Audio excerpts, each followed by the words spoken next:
ربنا ظلمنا أنفسنا وإن لم تغفر لنا وترحمنا لنكونن من الخاسرين ربنا هب لنا من أزواجنا ذريتنا قرة أعين واجعلنا للمتقين إماما ربنا تقبل منا إنك أنت السميع العليم وتب علينا إنك أنت التواب الرحيم রব্বুল আলামিন আল্লাহ তাআলা তাকায় দেখুন আপনার জান্নাতের বাগানে ছোট্ট ছোট্ট কলিজার টুকরা সন্তান তালবে ইলমদেরকে নিয়ে হাফেজ কোরআনদেরকে নিয়ে কয়েকজন গুনাহগার গোলাম মুরব্বীদেরকে নিয়ে আমি গুনাহগার গোলাম আপনার সে আদালতে দোকান হাত উত্তোলন করেছি মেহেরবানি করে আমাদের প্রত্যেকের জীবনের গুনাহগুলিকে মাফ করে দাও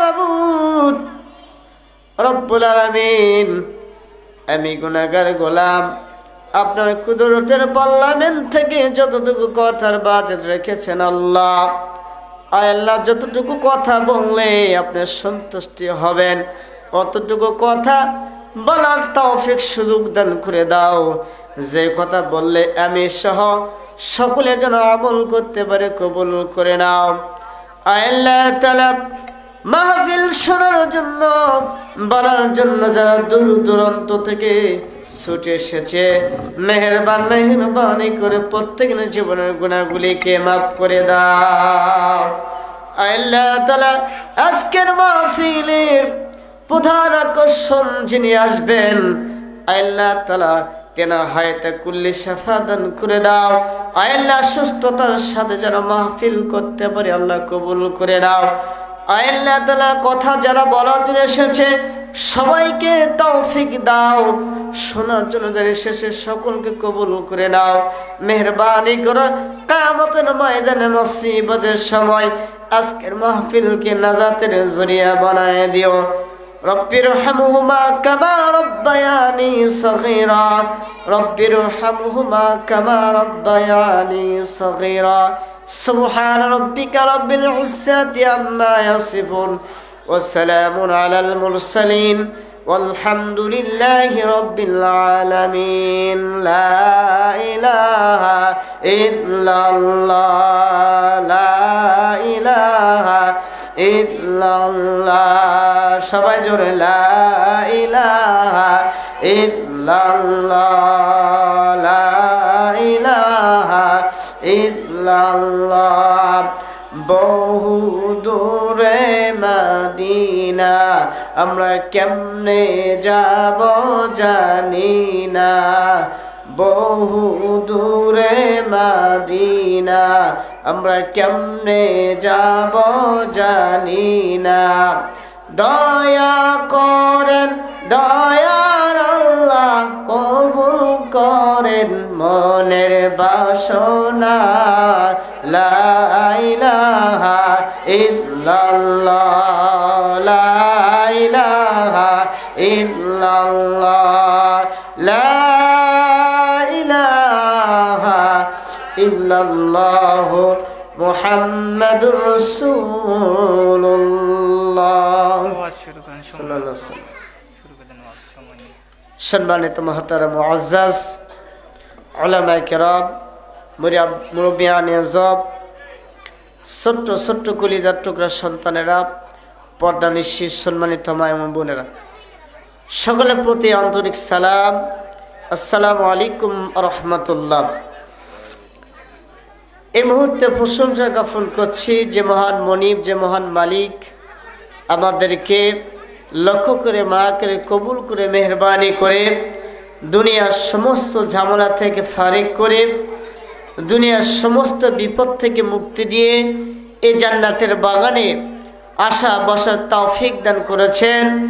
সেই জন্য সে মাহবুদের দরবারে কালিমাতুশ শুকর সকলের সমস্যায় পড়ছি আলহামদুলিল্লাহ। আরো চিল্লায় কোন আলহামদুলিল্লাহ। বিশ্বনেতা বিশ্বনবী সাইয়্যিদুল মুরসালিন রাহমাতাল লিল আলামিন নবীর আগে ছোট্ট করে সালাম করে সকলে পড়ি সাল্লাল্লাহু আলাইহি ওয়াসাল্লাম। সম্মানিত ভাইরা আমার, আসলে সময় স্বল্পতা, অল্প সময় আলোচনা কি করব, তাই আমি 3টি আয়াতে কালিমা তেলাওয়াত করেছিলাম আপনাদের মাঝে। মহান আল্লাহ তাআলা বলেন, বান্দা জাহান্নামে যাবে 4টি কারণে। কয়টি কারণ? 4টি কারণ। আপনার একটু সামনের দিকে আগে আসেন তো, পিছিয়ে বসে আছে, একটু সামনে আসেন, বাচ্চাদের সামনে আগে আসেন, একটু সামনে আসেন। মনে করতেছেন মানুষ অল্প, এই মজমার দামি, কারণ চতুর্দিকে ফেরেশতারা বেষ্টন দিয়ে আছে। আপনার আমার হিসাবের তালিকায় নেকি লেখা শুরু হয়ে গেছে। এই জন্য এই মজমাকে ছোট করে দেখবেন না, কারণ জান্নাতের বাগানে যতক্ষণ আপনারা থাকবেন ততক্ষণ আল্লাহ তাআলা আপনাদের নিরাপত্তার দায়িত্ব নিয়েছেন কে বলেন? আল্লাহ। সম্মানিত ভাইরা, আমি বলতেছিলাম কয়টা কারণে মানুষ জাহান্নামে যাবে? কয়টা? 4টা। কিয়ামতের ময়দানে একদল মানুষ জান্নাতে যাবে আর একদল মানুষ জাহান্নামে যাবে। যাদেরকে জান্নাতে দেওয়া হবে, এই জান্নাতিওয়ালা জাহান্নামের দৃশ্য তারা দেখতে পারবেন, দেখবেন জাহান্নামে কি কার্যক্রম হচ্ছে। যারা জাহান্নামে যাবে তারা জান্নাতের নাজ নিয়ামত তারা নিচকে দেখবেন, জান্নাতের কতগুলি আরাম আয়েশ আছে তারা উপভোগ করবে, তারা দেখবেন। সম্মানিত ভাইরা আমার, আমার বন্ধুগণ, আমার বাবাজিরা, আমার বন্ধুগণ, জান্নাতে যারা যাবে এই জান্নাতিওয়ালা জাহান্নামদের দৃশ্য তারা নিজ চোখে দেখবেন। জান্নাতিওয়ালা জাহান্নামের দৃশ্য দেখবেন। জাহান্নামের মধ্যে যারা থাকবেন তারা কষ্ট ভোগ করতেছেন, তারা হাবুড ভোগ করতেছেন। জান্নাতিওয়ালা জাহান্নামদেরকে ডেকে বলবে, ও ভাই সলিমউদ্দিন, আজকে জাহান্নামে আসার কারণ, কেন জাহান্নামে আসছ? তুমি পৃথিবীর জমিনে অনেক কোটিপতি ছেলে, অনেক 4তলা বিল্ডিং এর মালিক ছিলে, অনেক সম্মান তোমার ছিল। বাজারের মধ্যে গেলে মানুষ তোমাকে সম্মান করত, ইজ্জত করত। আজকে কেন তুমি জাহান্নামে আসছো? কারণটা কি?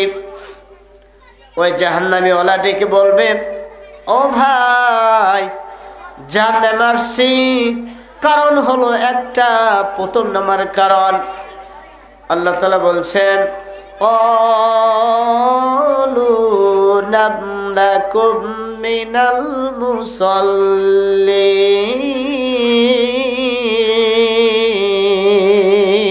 আল্লাহু আকবার বলেন। তিনি বলবেন জাহান্নামে আসছে 1 নম্বর কারণ, একসঙ্গে 4 স্থলে বসেছিলাম, চা খাচ্ছিলাম, হঠাৎ করে যখন আসর আজান হয়ে গেল, তুমি যখন আসর নামাজ পড়ার জন্য মসজিদের দিকে চলে গেছ, কিন্তু আমি মসজিদের দিকে না যাইয়া আমি অন্যদিকে বিকল্প রাস্তা দিয়ে চলে গেছি। কিন্তু তুমি নামাজের দিকে গেলে, আল্লাহর ঘরে মসজিদে নামাজ আদায় করার জন্য গেলে, কিন্তু আমি মসজিদে গেলাম না। মসজিদে না যাইয়া শয়তানে ঢোকাই পড়ে, শয়তান ওয়াসওয়াসায় পড়ে আমি যখন নামাজে না যাইয়া যখন অন্যদিকে চলে গেলাম, পৃথিবীর জমিনে আমি মুসল্লি ছিলাম না, নামাজি ছিলাম না, যার কারণে আজকে আমি জাহান্নামে এসেছি। বলেন নাউজুবিল্লাহ। জাহান্নামে যাওয়ার কারণ কয়টা? 4টার মধ্যে একটা বললাম, সব বলা সম্ভব হবে না। আপনার নামাজ কত গুরুত্ব, এই নামাজ কত দামি, কারণ আল্লাহর গোলাম সাথে সাথে আদায় করে আবার আল্লাহ তাআলা ওই গোলামকে ও বান্দাকে 5টা পুরস্কৃত করেন। দুনিয়ার মধ্যে একটা, আর মৃত্যুর পরে 4টা। দুনিয়ার মধ্যে আপনি আমাকে সম্মানিত করবেন, আপনার রিজিকের পেরেশানি দূর করে দেবেন, আর মৃত্যুর পরে কবর আযাব আপনি আমার মাফ করে দিবেন। 3 নাম্বার আমল নামা যদি দেন হাতে আসে, আর যদি আপনি ফুল চিরাতে রাস্তা বিদ্যুৎ নাই পার করে দেয়, 5 নাম্বার বিনা হিসাবে আল্লাহ আপনাকে জান্নাত দেবে। এই জান্নাতে যাওয়ার কারণ হলো 2টা। জান্নাতে যেতে গেলে আপনার আবার 2টা গুণ থাকা লাগবে। 1 নাম্বার গুণ হলো আল্লাহ তাআলা কিয়ামতের ময়দানে হিসাব করার পর আপনাকে বিনা হিসাবে জান্নাত দেবেন। আর একটি কারণ, হিসাব করার পর বিনা হিসাবে জাহান্নাম হবে। হিসাব করার পর যদি আপনার নেকির পাল্লাটা ভারী হয়ে যায় তাহলে আপনি জান্নাত পাবেন। আর হিসাব করার পর যদি আপনার আমার গুনার পাল্লাটা ভারী হয়ে যায় তাহলে আমি জাহান্নামে যাব। তাহলে হিসাব হবে কিনা? অবশ্যই হিসাব হবে। আর হিসাব হওয়ার পর যার নেকির পাল্লাটা ভারী হবে সেই জান্নাতের দিকে যাবে, আর যার গুনার পাল্লা ভারী হবে সে জাহান্নামের দিকে যাবে। কতক্ষণ ঠিক না ঠিক? সম্মানিত ভাইরা আমার, হিসাব হবে। হিসাব হওয়ার পর আপনার আমার জান্নাত হবে যদি নেকির পাল্লাটা ভারী হয়। নেকির পাল্লা কেমনে ভারী হবে? আসুন, নেকির পাল্লা ভারী হতে গেলে 2টা আমল থাকা লাগবে। 1 নাম্বার আমল হলো আপনার আমার আমলের সরে করতে হবে। আর 2 নাম্বার গুণ হলো বান্দা সর্ব অবস্থা খালেস দিলে তওবা পড়বে। আর এই তওবা পড়ার কারণে ওই বান্দার নেকির পাল্লাটা সেই দিন ভারী হয়ে যাবে। আল্লাহু আকবার বলেন। আমার সম্মানিত ভাইরা আমার,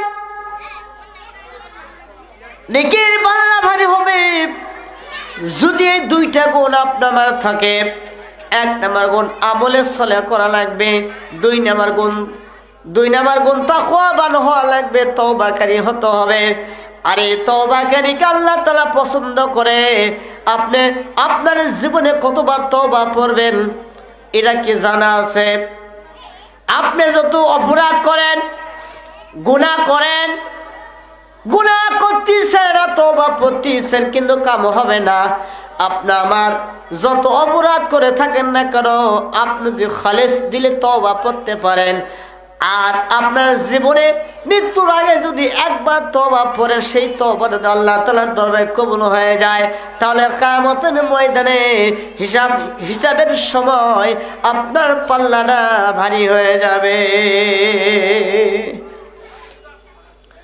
সম্মানিত ভাইরা আমার, আমি আপনাদের বুঝাচ্ছিলাম নামাজের গুরুত্ব কত।